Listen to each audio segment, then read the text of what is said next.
아멘. 몇 주간 인생을 역전시킨 하나님이란 제목을 가지고 함께 은혜를 나누고자 합니다. 인생을 역전시킨 하나님. 오늘 시편 본문 말씀을 보면은 앞부분에 이렇게 기록되어져 있죠. 무릇 높이는 일이 동쪽에서나 서쪽에서 말미암지 아니하며 남쪽에서도 말미암지 아니한다 라고 그렇게 말씀하고 있죠.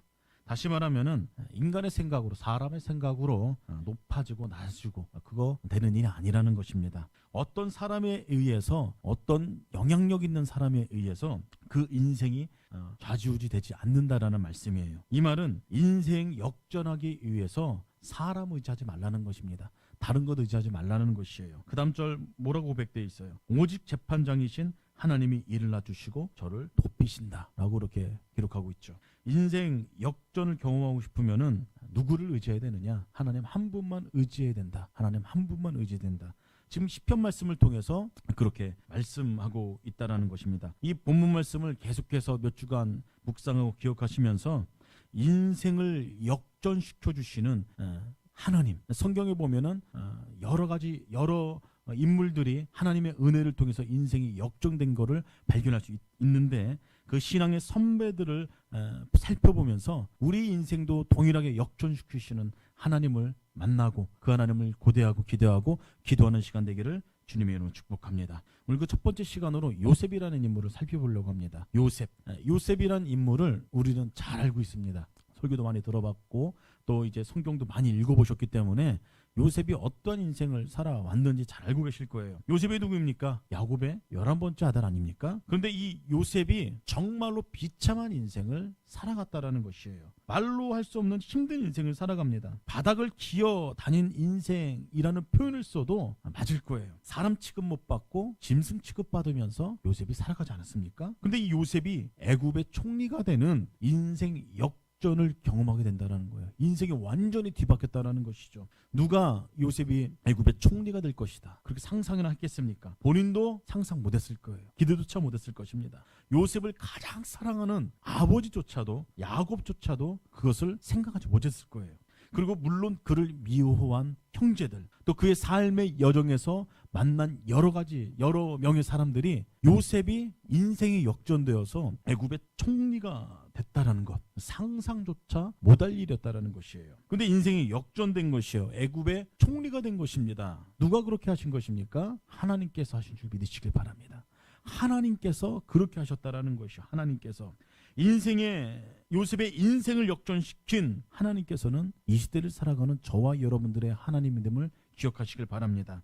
이 자리에 있는 여러분들의 하나님이요, 또 여러분들의 인생 또한 완전히 뒤바꿔 주시는, 역전시키시는 하나님이라는 것을 기억하시길 바랍니다. 그 하나님을 전적으로 신뢰한다면은 그 하나님께서는 우리 인생을 반드시 역전시켜 주는 분이시라는 것이죠. 그렇게 요셉이 힘들고 억울한 가운데 있었는데 훗날에 이런 역전을 경험했다라는 것이에요. 요셉이 어떠한 위치로 올라갔는지 성경에 기록되어 있죠. 창세기 41장에 기록되어 있습니다. 바로가 또 요셉에게 이르되 내가 너를 애굽 온 땅의 총리가 되게 하노라 하고, 그 다음 말씀을 보면 이렇게 기록되어 있어요. 바로가 그에게 애굽 전국을 총리로 다스리게 하였더라. 애굽의 삶이 역전된 것입니다. 또 요셉을 가장 힘들게 했던 장본인들이 누구예요? 요셉의 형들 아닙니까? 그 형들이 요셉 앞에 나와 무릎을 꿇었다라는 것이요. 무릎을. 그 말씀이 창세기 42장 말씀에 기록되어 있지 않습니까? 때에 요셉이 나라의 총리로서 그 땅 모든 백성에게 곡식을 팔더니 요셉의 형들이 와서 그 앞에 땅에 엎드려 절하매. 요셉을 팔아버렸던 형들이 요셉 앞에 나와서 엎드려 절했다라는 것이에요. 이 얼마나 드라마틱한 이야기입니까? 근데 여러분, 이 이야기는 소설이 아니라는 거예요. 소설이.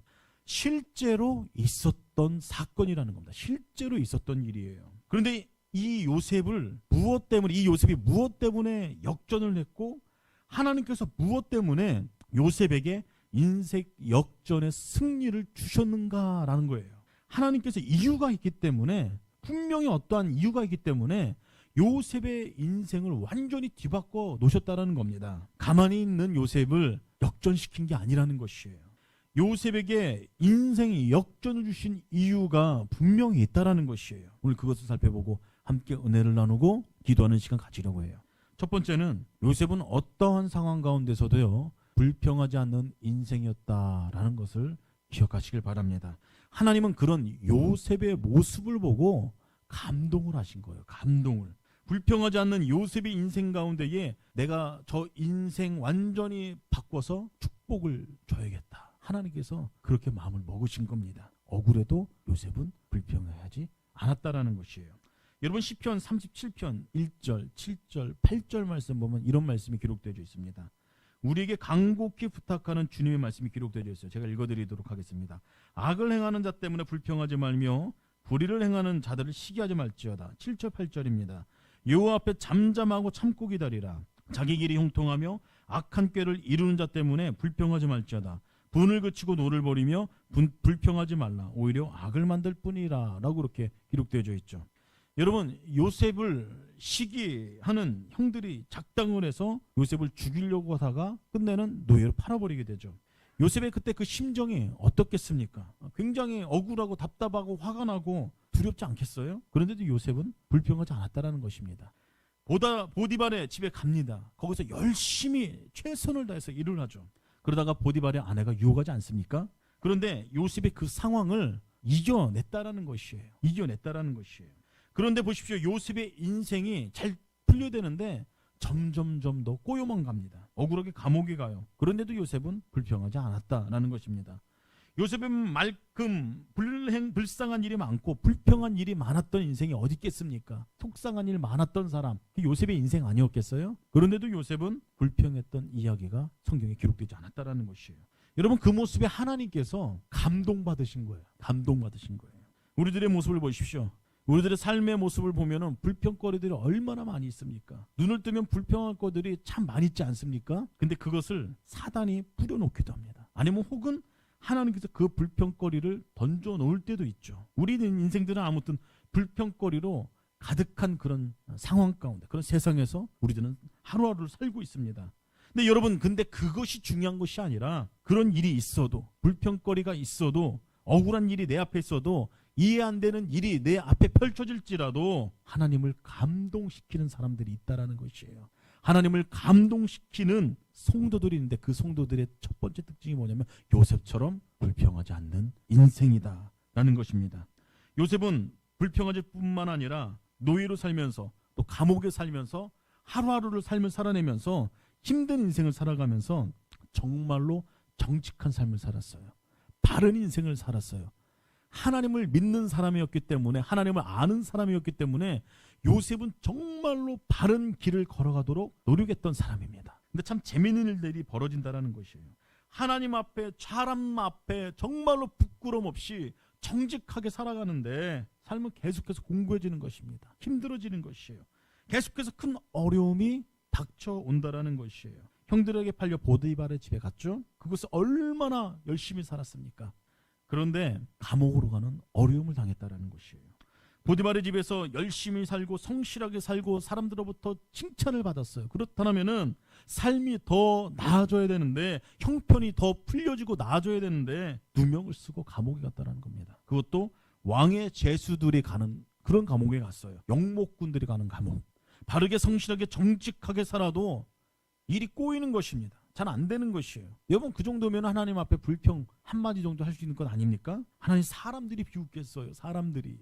하나님 내가 이렇게 하나님을 섬기는 사람으로 사람들이 다 아는데 내가 정직하게 살아도 성실하게 살아도 내 처지가 이렇게 되면 사람들이 비웃겠지 않았어요? 하나님 이렇게 되면 내 믿음은 가짜 아니겠어요? 하나님 얼굴이 구겨지는 것 아니겠습니까? 이렇게 말할 수 있지 않겠어요? 요셉은 그렇게 하지 않았다라는 것입니다. 그런 요셉의 신앙의 동기와 태도를 보고 하나님의 마음이 움직인 것이에요. 하나님의 마음이. 여러분 불평하지 않는 원리가 무엇인지 아십니까? 한 가지가 있습니다. 여러분들이 지금 직면하고 있는 그런 어려운 상황, 말도 안 되는 상황, 꼬이는 상황, 불편한 상황, 힘든 상황 가운데에 이렇게 한번 고백해 보시는 거예요.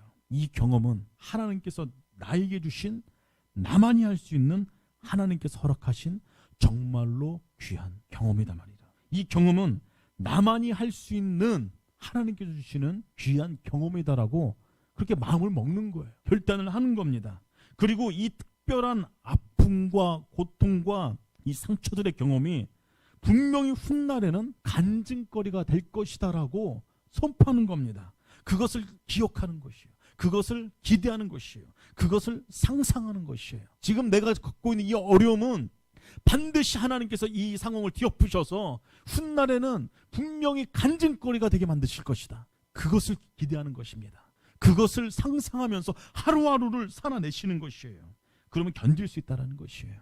그러면 오히려 감사할 수 있다는 것입니다. 분명히 불평거리고 속상한 일입니다. 그런데 그것은 하나님께서 우리 인생을 축복하기 위한, 축복을 가장한 정말로 특별한 경험이다라고 그렇게 받아들이는 것이에요. 반드시 이 때가 지나면은 하나님께서 내 인생 축복해 줄 거다, 간증한 일이 생길 거다, 그것을 기대하시자는 것입니다. 수많은 일, 불평한 일 앞에서도 성도들이 불평하지 않을 수 있는 이유가 있다라면은 그것을 믿음으로 붙잡고 사는 사람들은 웃고 산다는 것이에요. 그래도 힘들면 찬송을 부르는 것이에요. 기도하는 것입니다. 찬송하고 기도하다 보면은 하나님께서 우리의 마음을 이해해 주신다는 것을 알게 됩니다. 풀어주기 시작한다는 것이에요. 바울과 신라가 어떻게 했습니까? 감옥 가운데서도 찬송하고 기도하지 않았습니까? 그때 놀라운 기적이 일어나죠. 우리 인생에도 이러한 하나님의 놀라운 개입하심이 경험되어지기를 예수 그리스도의 이름으로 축복합니다. 여러분, 우리들의 인생 가운데 정말로 불평한 것들 많이 있어요. 그렇지만 다른 세상 사람들처럼 불평하는 인생이 아니라 묵묵히 침묵하면서 지내는 가운데에 하나님의 마음을 감동시켜서 하나님께서 저와 여러분들을 보실 때, 야, 저 모습 봐라. 불평할 것이 참 많은데도 찬송하고 있네, 기도하고 있네, 더 감사하고 있네, 훗날에 베푸실 그 은총을 기억하면서 버티고 있네, 더 영적으로 반응하고 있네.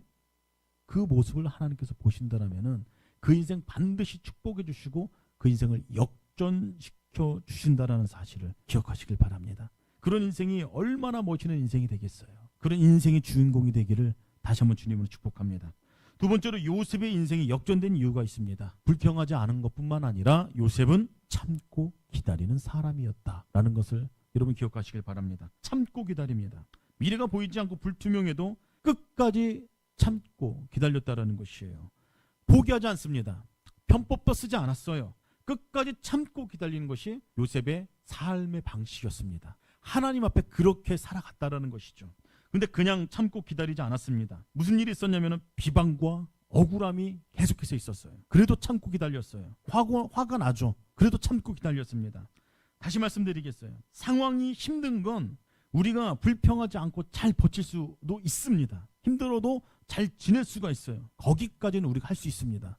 그런데 여러분, 누군가 나를 비방하는 일 가운데 우리가 들어간다면 그것만큼 힘든 것 없다라는 것이에요.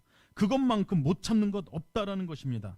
가정 안에서도 그렇고, 또 부모와 자녀들 관계에서도 그렇고, 또 아내와 남편 관계 가운데, 또 남편과 아내 관계 가운데에, 또 직장 안에서도, 또 교회 안에서도, 또 삶의 자리 안에서도 여러 가지 비방하는 일들이 있을지도 모릅니다. 그런데 그 비방이 있어도 참았다라는 것입니다. 참았다라는 것이에요. 어느 경우에는 이해가 되지 않을 때도 있어요. 상황을 보는데 아무리 생각해도 이해가 되지 않는 겁니다. 욱하고 싶고 한마디 하고 싶고 엎어버리고 싶어요. 다른 사람들의 비방을 들었을 때는요. 마음에 들지 않는 겁니다. 화가 납니다. 그래도 참고 기다린 모습이 요셉 가운데에 있었다라는 것이요. 요셉의 인생이 그랬다라는 것입니다. 요셉의 인생은 비방받는 인생이었어요. 늘 언제나 그랬습니다. 아무리 생각해도 이해가 되지 않았습니다. 정말로 이 망할 세상 일하고 하고 싶을 정도로 그런 고통을 당했던, 비방을 당했던 사람, 그것이 요셉이었어요. 형들을 생각할 때마다, 보디발의 아내를 생각할 때마다 화가 치밀어 오는 것이에요. 그리고 보디발이 못 믿어주지 않았습니까? 그것도 생각해도 화가 치밀어 오는 겁니다. 속이 상한 것이에요. 감옥에 들어가 있다 보니 그간 있었던 일이 생각나지 않겠어요? 그 사건들로 인해서 분통 터지는 것이에요. 그런데도 요셉은 참고 또 참았다라는 것입니다. 그 모습을 누가 봤겠어요? 하나님이 보신 거예요. 하나님께서 그 요셉의 모습을 보셨다라는 겁니다. 요셉의 삶을 처음부터 끝까지 다 지켜보고 계셨어요. 요셉이 저런 상황에서 어떻게 반응하는가. 그것을 보시고 하나님께서 감동받으신 겁니다. 감동받으신 거예요. 내가 저 요셉의 인생을 완전히 뒤바꿔줘야겠구나. 내가 저 요셉의 인생을 완전히 역전시켜줘야 되겠구나. 시편 37편 7편 말씀입니다. 요 앞에 잠잠하고 참고 기다리라.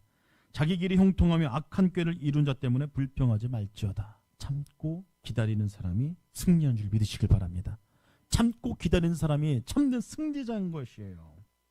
로마서 12장 19절 말씀입니다. 내 사랑하는 자들아 너희가 친히 원수를 갚지 말고 하나님의 진노하심에 맡기라. 무슨 얘기예요? 내 인생 속상하게 만들고 이해가 안 되게 만들고 뒤틀리게 만든 사람 분명히 있을 겁니다. 하나님께서 원수 갚지 말라는 거예요. 하나님께서 대신 갚아준다라는 것입니다. 요셉은 그 하나님의 마음을 잘 알고 있었어요. 잘 알고. 그래서 요셉은 하나님 앞에서 참고 또 참는 인생으로 서 있었다. 여러분 노아를 보십시오. 하나님의 음성을 듣죠. 그러면서 한 것이 무엇입니까? 배를 짓기 시작합니다. 근데 어디서 배를 짓습니까?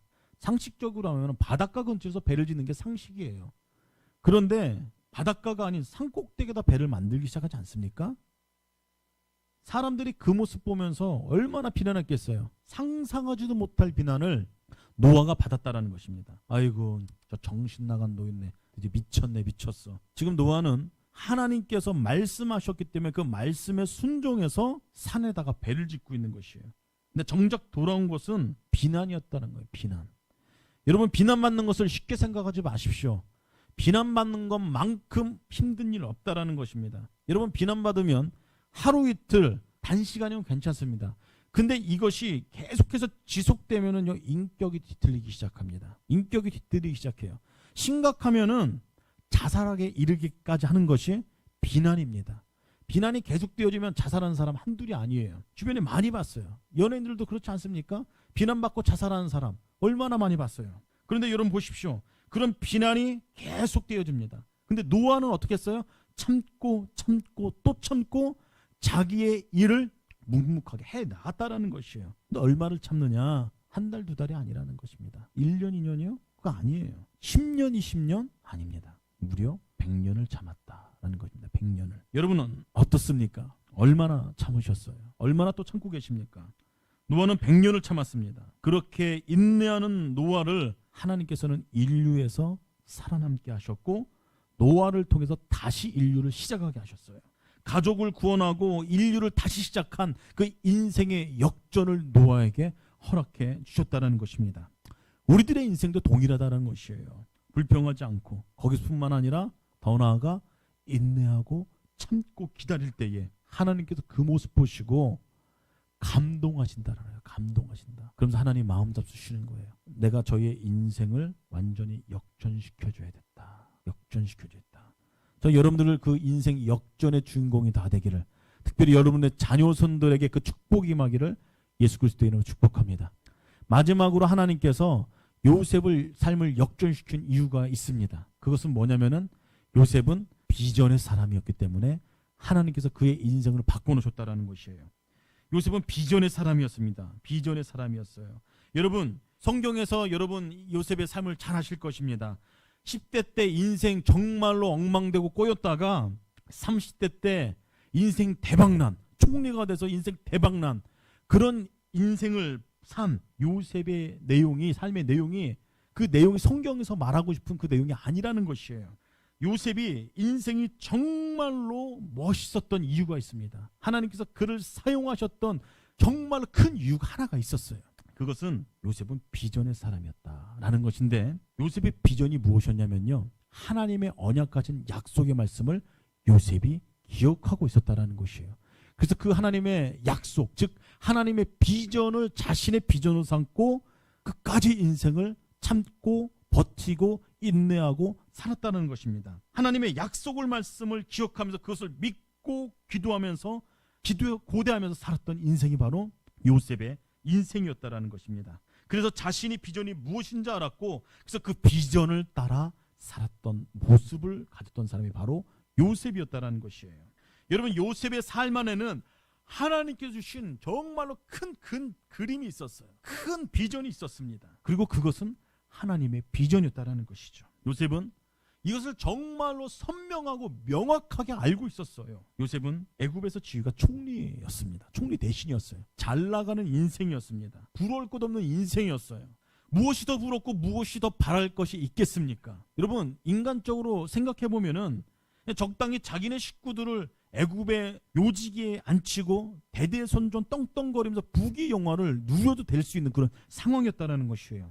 다시금 가나안 땅으로 돌아갈 이유는 없었습니다. 그 정도로 인생이 풀린 인생이 요셉의 인생이었어요. 후에 형들하고 아버지가 돌아오지 않습니까? 애굽 땅으로. 가뭄 때문에, 어려운 힘겨운 가뭄 때문에 요셉이 다 오십니다. 그런 상황 가운데 요셉이 했던 일이 있어요. 그가 가진 비전 때문에, 그가 가진 생각 때문에, 그 목표 때문에 요셉의 생각은 완전히 달랐다라는 것이에요. 요셉은 총리 9년 차에 22년 동안 헤어졌던 형들과 아버지를 만나게 됩니다. 근데 이때 요셉은 서너 명의 형들을 바로 왕과 만나게 하는 일을 합니다.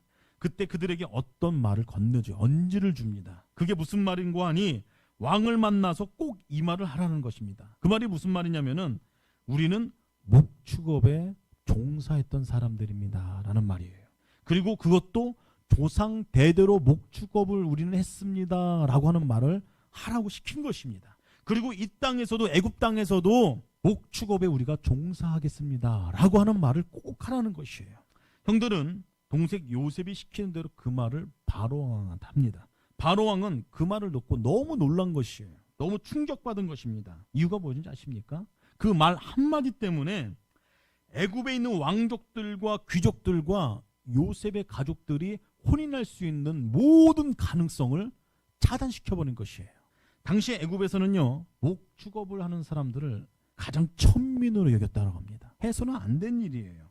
그래서 목축업을 하는 사람들은 가장 천한 사람들, 가장 낮은 자리에 있는 사람들, 접촉하기 싫은 사람들, 그런 사람들이 바로 목축업을 하고 있는 사람들이었어요. 근데 요셉이 말하기를 형들로부터 자기네들 목축업 하라고 그렇게 시킨 것입니다. 이유가 무엇입니까? 과거에 형들이 자기 괴롭혔기 때문에 애굽에 사는 게 좀 불편해갖고 좀 고통 좀 당해봐라, 뭐 그렇게 요셉이 불편한 마음 가지고 한 것입니까?